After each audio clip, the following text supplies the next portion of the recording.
النهارده مفيش عندنا فيديوهات طبخ، النهارده عندنا مصيف. الحر ده لازم مصيف. النهارده كده كنت حاجزه كده مع جماعه حبايبنا، شاليه فيلا دورين. قلت كده اشارككم بيه، يمكن افيدكم بحاجه، يمكن حد حابب يصيف. حبيت اعرفكم بس ان انا زي ما اتفقت من بعيد بالتليفون، جيت لقيت فيه مصداقيه ولقيت الجمال اللي انتم شايفينه ده. اول حاجه هبدا بالجنينه، بوريكم الجنينه الاول. بعد كده هخش على المبنى، الجنينه كبيره كده زي ما انتم شايفين، وعلى البحر مباشر على طول.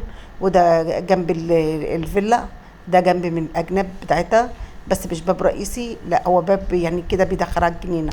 الباب الرئيسي هوريكم دلوقتي. هنا كده اول ما بخش المدخل، انا جيت قلت اوريكم كده بالمدخل كده على طول.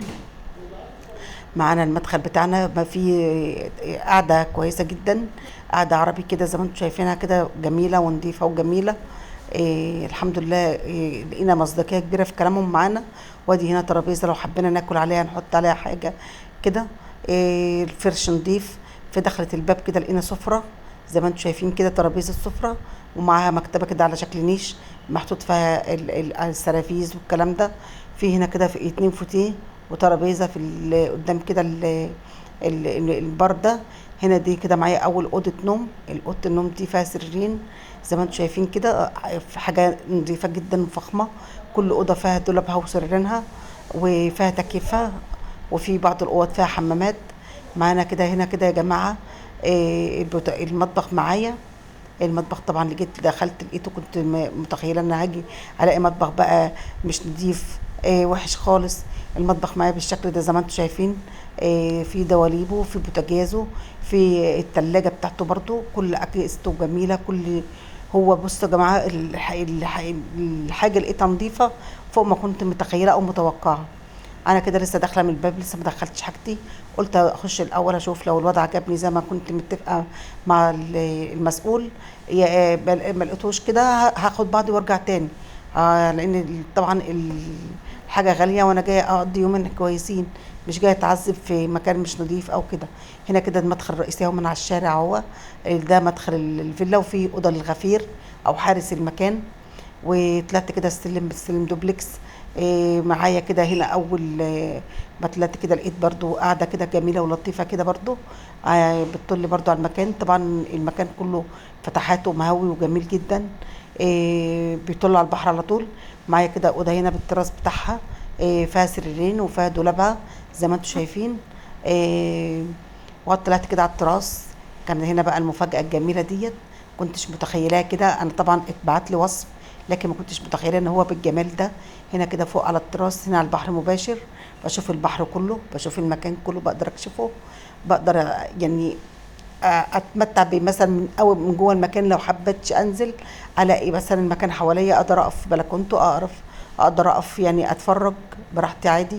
وادي اوضه هنا بالدولاب بتاعها بالتكييف، فيها حمام خاص بيها. الاوض معظمها فيها حمامات. زي ما انتم شايفين كده. الخشب بتاعها برضو جميل نضيف جدا. يعني حاجات مش مهمله، مش مبهدله، لان طبعا عاده بيبقى المكان غير الوصف خالص. نشوفه بالصور بنلاقيه جميل جدا، لكن نيجي على الارض الواقع بنلاقيه مش كويس خالص. هنا كده الحمام ليه كابينه. ده تقريبا الحمام بتاع اوضه نوم. انا مش هقول هو رئيسي، لكن هو كل الحمامات ستايل واحد، تشطيب واحد، نظافه واحده. المصداقيه كانت بسم الله ما شاء الله، يعني ما كانش في اي كلام ولا كان في اي حاجه غير المصداقيه. بالعكس، ده هم قالوا لي كلام اقل من الوصف اللي هم قالوه لي. يعني ده الفيلا اكتر بكتير. زي ما انتم شايفين كده، في اوضه نسيت اصورها. الاوضه دي الفيلا دي فيها 7 سراير ما شاء الله، متوزعين على الاوض. طلعت كده بقى في السلم بيطلع الدور الثالث. في طبعا قاعده فوق ممكن نستغلها، وفي اوضه فوق بس مفروشه بس دولاب، وتقريبا اصحاب دولاب واوضه وحمام. تقريبا اصحاب الشاليه او الفيلا لهم حاجات خاصه بتاعتهم فيها. فما فيهاش سرير، هي كده زي ما انتم شايفين. الروف طبعا نضيف جدا. في حوض، في قعده، في ممكن نشوي فيه، ممكن نقعد فيه بالليل. بنعتبر قاعدين على البحر مباشر. لو حد حب يسهر هنا هيسهر. جميل جدا، نضيف، الشلت نضيفة، القعدة نضيفة، والدنيا جميلة، الرؤى حلوة. كل ما بنطلع لفوق كل ما بلاقي الشكل أحلى. واجمل واروع. بصوا يا جماعه زي ما انتم شايفين ميه الساحل طبعا بيمتاز بميته الجميله النظيفه. هو يعني ميته قريبه من مطروح كتير، لكن هو احسن من مطروح طبعا. هدوء، قريه نظيفه، قريه جميله، امان. لو سبتي اولادك يبقوا فيها عادي ممكن يلعبوا، يروحوا حمام السباحه. طبعا بكره ان شاء الله راح اصور لكم حمام السباحه. النهارده نسيت اخد معايا التليفون اصور لكم حمام السباحه واوريكم على ارض الواقع. ان شاء الله بكره هصور لكم الحمام واصور لكم مدخل البحر هنا.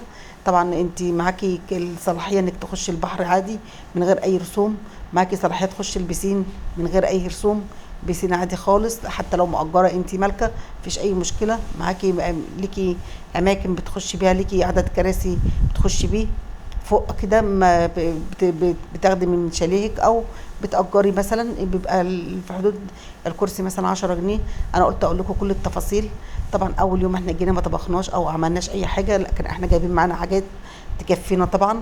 بس النهارده قلنا نقضي كده ناكل في قريه، او هم قالوا لي ما تتعبيش نفسك يا ماما، ناكل في قريه كل يوم ما فيش مشكله. لكن انا طبعا ما بحبش الكلام ده. على قد ما بقدر انا باكل انا في البيت. هم ولادي لو حابين يتفسحوا طبعا انا ما اقدرش امسك عليهم، لان هم جايين الاساس يتفسحوا. هنا كده الشكل الخارجي للفيلا قلت اوريه لكم كمان بالمره. ده بابها التاني غير الرئيسي، ده الباب الخلفي بيدخل على الجنين على طول. دي الخزانات لو الميه قطعت الخزانات موجوده، وخزانين كبار جدا. ده شكل الفيلا من بره، طبعا شكلها جميله. وبصوا فوق ما انا كنت موصوفه لي بصراحه ربنا. انا كده بلف حواليها، وده الباب اللي هو الرئيسي اللي بنخش منه. اللي هو مثلا بنركب فيه العربيه ونخش هنا. زي ما انتم شايفين كده، ومنه للبحر على طول. مفيش حد يعني لازق فينا ولا كده، لا هي معموله بشكل كلها هندسي جميل.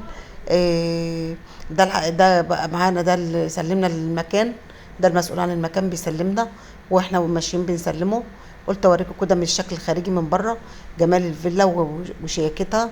وطبعا انا لو مهما اقول مش هكفي المكان ده وصف. وده شكل الشارع الجانبي اللي هو فيه الوحدات. زي ما انتم شايفين كده، ده الشارع ده بيوصل لاخر البوابه، منه بيوصل برضو للبسين. بس انا ما صورتش البسين النهارده، ان شاء الله هصوره لكم، واصور لكم برضو البوابات، وهصور لكم كل ما اخرج هصور واوريكم. اللي حابب يتواصل مع الناس دي انا ممكن اديكم التليفون اللي حابب. طبعا ربنا يدي كل واحد على قد امكانياته. ممكن تاخدي اقل طبعا، في اقل وفي اسعار اقل. وحدات طبعا دور واحد ممكن يعني عادي خالص، وبرده بثلاث غرف ومطبخ وفرش نظيف برده. انا اتفرجت على وحدات زي دي برده هنا، لقيتها كويسه جدا. هنا كده انا كنت وصلت المطعم اللي احنا رحنا نتغدى فيه، لان احنا لما طلعنا حاجتنا وكده كان الوقت خلاص يعني ما ينفعش، كان وقت غدا. فرحنا مطعم اقرب مطعم لنا في القريه. وهو زي ما انتم شايفين كده الخدمه كويسه، الاسعار مش هقول عاليه قوي، لا يعني في حدود المعقول بالنسبه للمكان. وبرضو يعني يا جماعه انا مش هاكل طبعا كل يوم في مطعم ولا كلام من ده. طبعا عشان خاطر الاولاد لازم برضو ما نبخلش عليهم، لازم برضو نحسسهم بجو الفسحه ونهيئ لهم جو كويس برضو، يعني يحسوا ان هم خرجوا وراحوا جم كلوا بره كده يعني. ده برضو كماله للفسحه طبعا. اكيد طبعا اللي بيخرج بيبقى عارف مرتب نفسه للامور دي كلها.